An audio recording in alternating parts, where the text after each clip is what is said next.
welcome. Thank you so much for coming. I'm Dr. Jenny Grant Rankin, and I'll go ahead, thank you to our sponsors, and move us to our location slide. If you want to go ahead and put where you're at, I'm here in California, and let's see, I think that gives you permission right there. Oh, great, another American. Well, welcome. Okay, I'll go ahead and move us to the next slide, and we can begin. We're going to be looking at specific ways.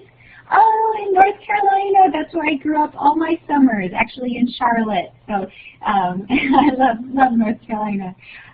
Today, we're going to look at specific ways that EdTech reporting and data reporting using EdTech tools can be improved so that you can significantly improve the data analysis accuracy of educators using those data reports and those data tools. In fact, you can triple their data analysis accuracy. So we'll be looking at some study results. We'll be looking at actually a whole collection of research that informs specific improvements we can make to that data reporting environment for staff and ourselves. We know that educators armed with data to inform decisions is a powerful tool to improve student learning. However, data can transform learning in a bad way if educators misunderstand the data and thus use it to make poor decisions. So this presentation will examine a largely overlooked culprit that interferes with data's ability to help educators improve learning. And that culprit is the manner in which data is communicated to educators.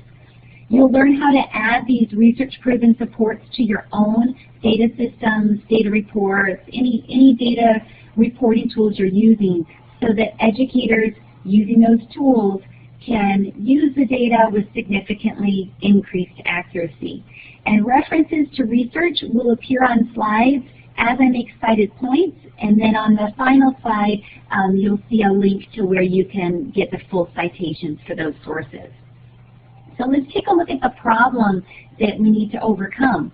Data-informed decision-making, often called data-driven decision-making, is a process educators employ to transform learning and improve student success.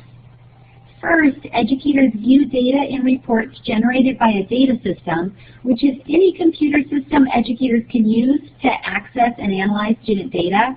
And there are many different types of data systems, but they all can be used on a computer to give educators data-based feedback on entities such as students. And you can typically print their reports as well, and so often staff are using printed reports, but they originate from those data systems. In fact, most educators have access to these data systems for generating those core reports, but just 44% of educators use these data systems directly. The majority view printed versions of reports. Others use the data systems to generate for them. And you can see the citations for these facts at the bottom of the slide. But whether they're viewing reports on a computer or in their hands, these data reports generally originate from those data systems that we talked about. Overall, educators are eager to analyze this data to make decisions, but they cannot make correct analyses if they do not understand how to do so. For example, one of the most comprehensive studies on educator data use was conducted by the U.S. Department of Education at 9 school districts known nationally for strong data use. They had all the supports in place, such as effective professional development, added staffing like data coaches and so on. But despite these supports and these strong data using reputations, the researchers found that teachers answered only 48% of questions correctly when they were interpreting the data. And then in another study at 13 school districts also considered exemplars of data use, again, the U.S. Department of Education, that team of researchers that they employed, found teachers achieved, again, only 48% accuracy when making inferences about data involving basic statistical concepts. And the report noted it's unlikely that other districts would perform any better. So to improve student learning, educators have to know how to correctly analyze the student data, yet many do not. For example, many teachers and administrators don't know fundamental data analysis concepts. 70% have never taken a college or postgraduate course in educational measurement, and so on. So the bottom line is educators' data use impacts students.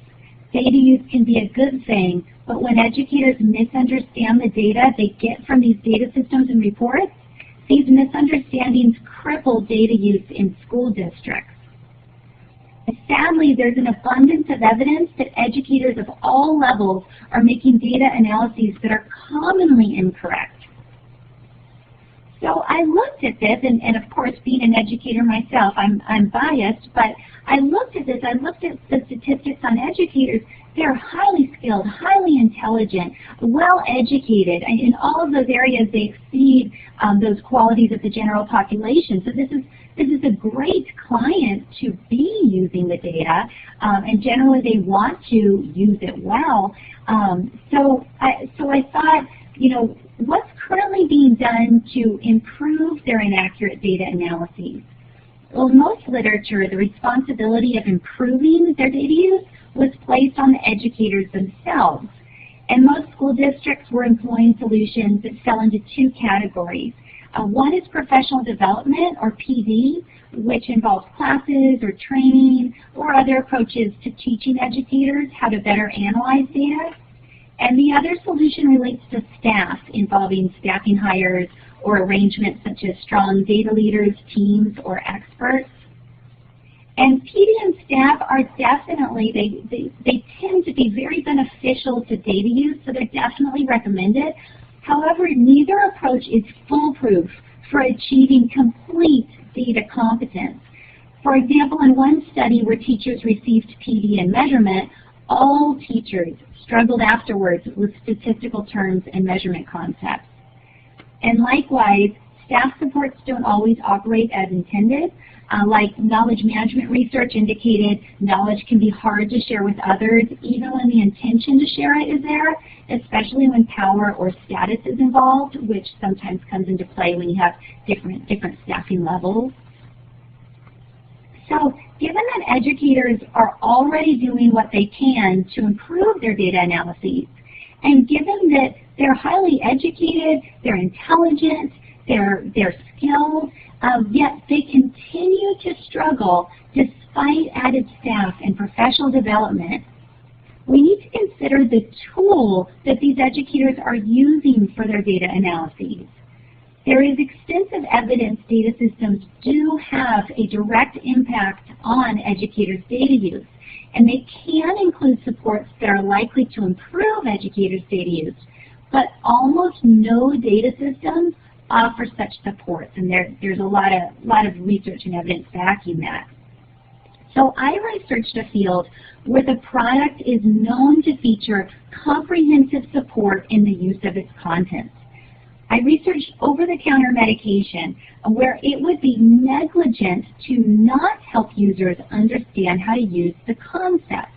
And it might seem, you know, unrelated. We've got over-the-counter medication, we've got data in the schools, but these are both areas where use of the product or use of the content, it directly impacts people's lives. And so it's very important that the users use those contents correctly. For example, people using over-the-counter medication, they have all kinds of supports. They can read how to use the product's content through the product's detailed label or supplemental documentation. So if someone's wondering, how many pills should I take, or is this the right medicine for the type of flu I have, they can get immediate answers to their questions through all these different means. Well, there's also evidence that the types of added textual supports found in over-the-counter products can be employed with non-medication products, where they also result in improved use. So I considered what if data systems, those systems we're using in our schools and districts, what if data systems essentially made data over the counter, in that the data systems users would be better supported in the data's use, so that they would have these added supports embedded in their environment to make it easy to use data. So I considered, could these supports help educators using data? Well, there is already evidence concerning the benefits for educators when a help system is added.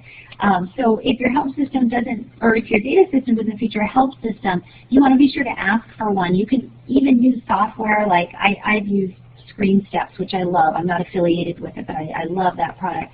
And you can build your own help system for staff, and it's actually quite easy to do.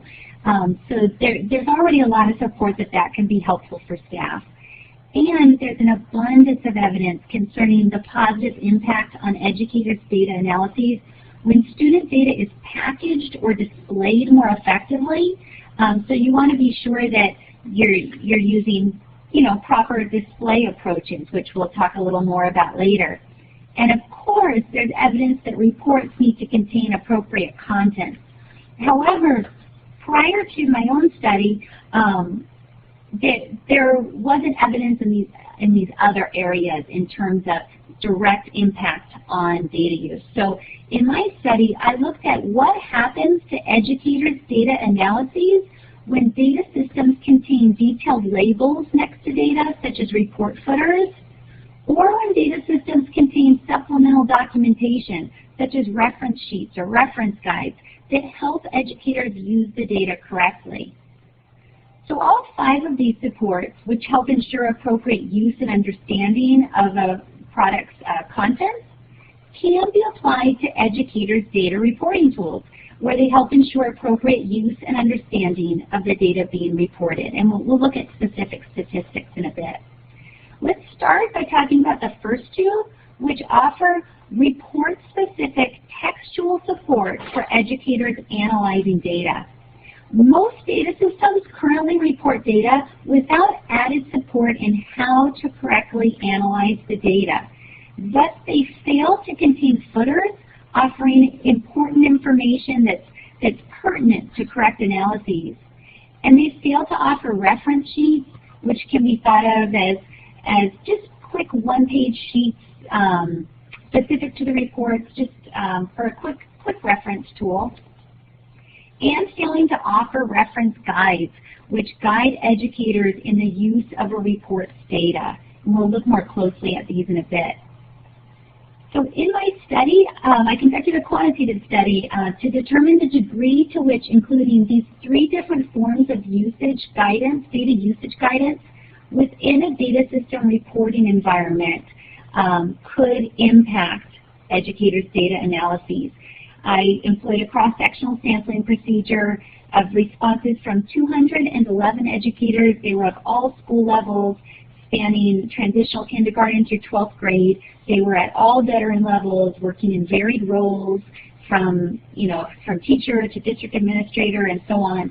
And they were at schools with a range of demographics. I looked at that in several different aspects of school demographics. Well, this study did not rely on participants' preferences for reporting or perceived value of supports. Instead, I specifically measured how effective varied analysis supports are in improving educators' data analysis accuracy.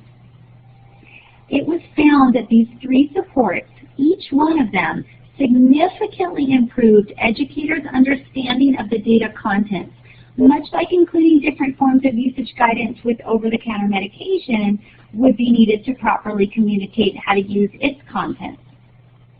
All supports investigated in the study had a significant impact on educators' data analysis accuracy.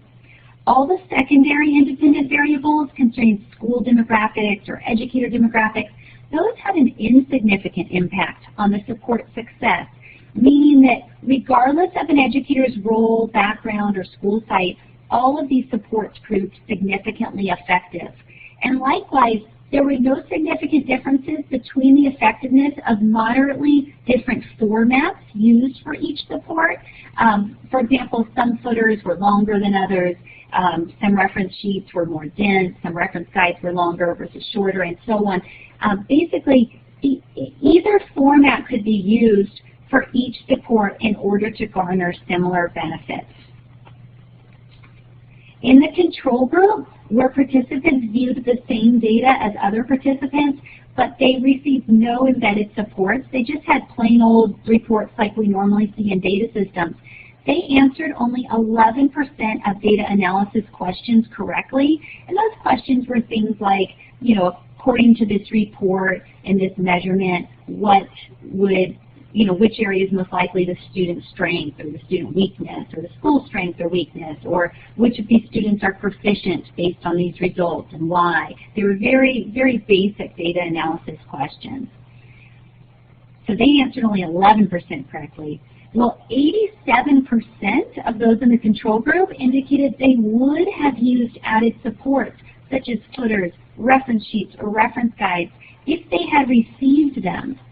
Now, when a footer was present on the report, a footer that gave brief guidance on how to understand the data, regardless of whether the footer was used, or of whether, I should say, of whether the participant indicated the footer was used, just having that footer present made data analyses 307% more accurate. When footers were present, participants indicated they used them 73% of the time, and when they did indicate that, their data analyses were 336% more accurate than those of the control group. When a reference sheet was present, data analysis was 205% more accurate. Those sheets were used 50% of the time, and when participants specifically indicated they used those reference sheets, data analyses were 300% more accurate. That means the accuracy tripled. When a reference guide was present, data analysis was 273% more accurate. It was used 52% of the time, and when each guide was used, or when the participant specifically indicated he or she used the guides, data analysis was 436% more accurate. That means accuracy more than quadrupled. Overall, when any one of these reports was simply present, regardless of its use, data analysis was 264% more accurate, nearly tripled. And of course, some of those supports went even higher and quadrupled accuracy. When the supports were present, on average, they were used 58% of the time, and on average, their use resulted in 355% more accurate data analyses. So more than tripled data analyses.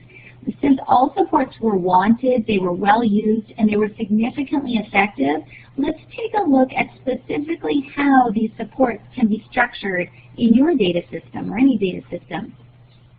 A footer specific to the particular report's data should be present at the bottom of each data report, and it should communicate only the most vital information an educator needs to analyze this particular data correctly, such as stopping him or her from making a mistake that educators commonly make when analyzing this particular report's data. And since users who are analyzing the data incorrectly often don't know they're analyzing the data correctly, because of course we know things like assessment data, for example, they can look deceptively simple to analyze, but can actually be much more complex due to a number of variables. The footer should thus not be easy to overlook. It should match the font on the rest of the report. Like if the report's data is in size 10 font, the footer should be in size 10 font, so it doesn't seem less important. It should also follow length guidelines and aim for brevity, so that it's guaranteed or close to guaranteed to be read. You don't want them too long, or we busy educators skip them. Good guidelines are 224 to 324 characters with spaces, or 1 to 3 lines of text. Text is a good guideline. Report-specific reference sheets and reference guides should also be present, accessible via links from the report, and they should be printable. Educators should be able to save them as PDF files. Free templates are available on my research website. I have a website that's just It's not commercial in any way. It's just where I share things from this study and on this topic. And there are templates that will walk you through, or your data system provider, because you can send this to your data system provider. It'll walk anyone through the creation of report-specific reference sheets and report-specific reference guides. And I'll pull this this web address up again at the very end of this presentation. All reference sheets you create should be consistent in appearance. That makes them easier to use from one to the next, and in the type of content they provide. And also, we'll next look at the type of content they should contain. So here's an example. At the top we've got a reference sheet here, also known as an abstract. And at the top you have the title and the description, as well as an image of the report, so it's clear which report this reference sheet should be used with. And then you have the report's purpose, such as a list of key questions the report can help educators answer. Then give the report's focus. The reference sheet can answer who is the intended audience, what data is reported, and how is the data reported. Then finally, this I feel is the most important section. The warning at the bottom addresses whatever concept educators most commonly misunderstand when analyzing data in this particular report. For example, for a particular report, what's the trickiest thing about the data that you want educators to know? And then also give them the correct way to avoid that common error. Then as for the report's reference guide, the reference guide is like an expanded version of the reference sheet, since some users need more guidance than others, and you want to support all types of data users. Thus, the first page of this reference guide is identical to the report's reference sheet, though of course we've added page numbers and it's labeled as a reference guide. But people using the reference guide would need that same information to start off. But after that, you have an additional page or 2 or 3, whatever you need to walk an educator through the use of the report. So let's take a look at those added pages for the reference guide. At the top of page 2, you would have instructions on how to read the report. And notice it's nice to have visuals so you can point things out and give examples. After that, and you might have pages on this particular topic. After that, you would have key questions, a key questions section or essential questions section, which in which you would take each question featured on the first page's purpose section, where you said, hey, these are some questions, some key questions this report will help you answer. Well, you take each of those questions and you walk the reader through how to use the report to answer each of those specific questions, like where to look on the report, what to look for, examples that are particularly helpful, and so on. Then at the end of the reference guide, add a more info section where you can point the educator in the right direction for assistance with any likely needs he or she might have. So that's the reference guide. Now next, let's talk about the next way to make data over-the-counter for educators, and that would be the help system. Prior to my study, there was already an abundance of research suggesting the power of adding help systems to data systems, accessible through an ever-present help button, like you can see in the upper right-hand corner of this particular slide. You just have one of those in the help system, in the data system at all times, or you get your provider to put one there, and it can link even to a help system you make if your provider isn't willing to make one.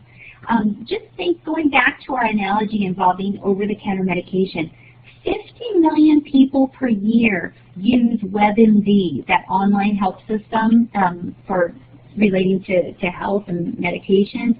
So educators also crave a way to search topics and have their data-related questions answered.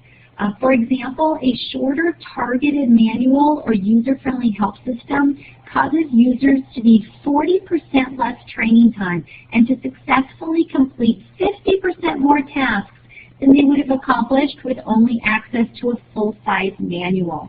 That statistic comes from Vandermesh 2008. Lessons that help educators use the data system should be present in the health system. And these can help educators find, share, and run reports and complete other related tasks. Standards I'll talk about in a bit will help you implement an effective research-based health system.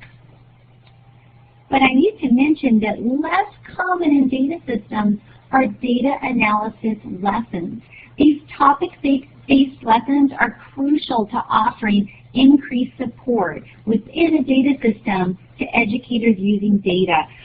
One of those studies by U.S. Department of Ed found that most educators analyze data while alone, for example at home or on the weekends. And so when they are alone and they don't have a data coach present, they don't have a statistics expert present, you want to offer those data analysis lessons to give them sort of a virtual data coach.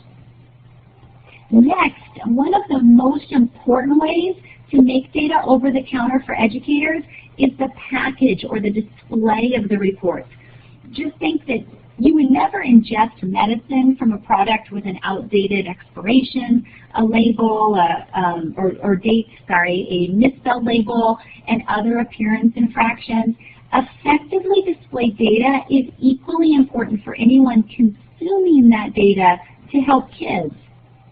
There are too many data display guidelines to list for you today. Those are all featured in the standards that I'll direct you to at the end of this presentation. So I'll just demonstrate a few. In this graph here, from a typical data system report, you can see a school site's performance on high-stakes tests shown in light blue, and then other entities that also took that test are graphed in other shades. So the graph looks simple. It is nearly impossible and definitely slow to determine the site's performance on this particular test because bad reporting practices are used, like 3D shadows, which can fool the eye. There's missing data. There are too many bars. Worse, this extremely common graph format, it's totally misleading for this particular assessment because performance in different domains on this test can't be judged from the site's scores alone.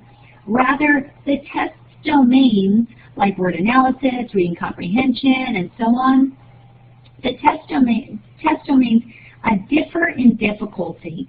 So you have to subtract the site score from one of these other bars for each domain to garner meaning. Most educators don't know this, even though they use this particular test results regularly, and thus this assessment's domains are only analyzed with 11% effectiveness here in California. Pretty scary. Now this other display, though it might look more confusing at first, it's of the same data as that last slide, but it's actually more effective. Reporting problems are removed and the graph has been simplified. Even though all the same data is present, only the most important data is graphed in a prominent way. Thus, even if you didn't know much about this graph, just knowing the title that it shows a site's performance is enough. You can guess, according to this measurement, you can quickly guess which domain is the site's weaker area from the red bars that drop below 0, and which domains are the site's stronger areas according to this measurement from the green bars that shoot above that medium line. So lastly, we know that report contents are also important. Like if you took a cold remedy to cure your cold, yet the pill contained nothing but sugar and food coloring, it wouldn't cure your cold, right? Well, a report's content is equally crucial. The best way to tackle report contents are housed in reporting standards that I created for stakeholders such as yourselves to benefit from. And we'll get to those. My research website, it's at the top of the slide, www.overthecounterdata.com. And again, it's not a commercial site, it's just a place where I share research on this topic. Everything there is for free. There are standards, there are templates, there are resources, other references and resources. Well, if you go to this site, it contains a reference list for all the sources that I cited in this presentation. And it has other tools for improving the effectiveness of your own reporting tools, whatever those reports and tools may be. It features reporting standards that I created based on 15 years of research into this topic. Over 300 different studies and expert literature and so on. Over 300 different sources are summarized by these reporting standards. And any data system or data report suite, data reporting tools, any one of those can reflect these standards to make education over the counter. Thus meaning they can make it easy for educators to understand and use. Remember, we know educators are smart, intelligent, skilled. They want to use the data correctly. They often are already employing other supports like professional development and added staffing. So they're already doing all of that work. So we really need for the reporting tools they're using to pick up some of the slack, to step up and really do a better job of communicating the data. This website also has those templates I created, those free templates that make it easy for you or anyone else. You can send them to your data system provider. Anyone can use those templates to create reference sheets and reference guides specific to whatever reports you're using. All the resources are, of course, free so that they can help as many educators and students as possible. So this concludes my presentation. Thank you so much for your time and for all you do for students. Are there any questions? If you type it in the chat area or let me know, I can free up a microphone. Any questions on anything here?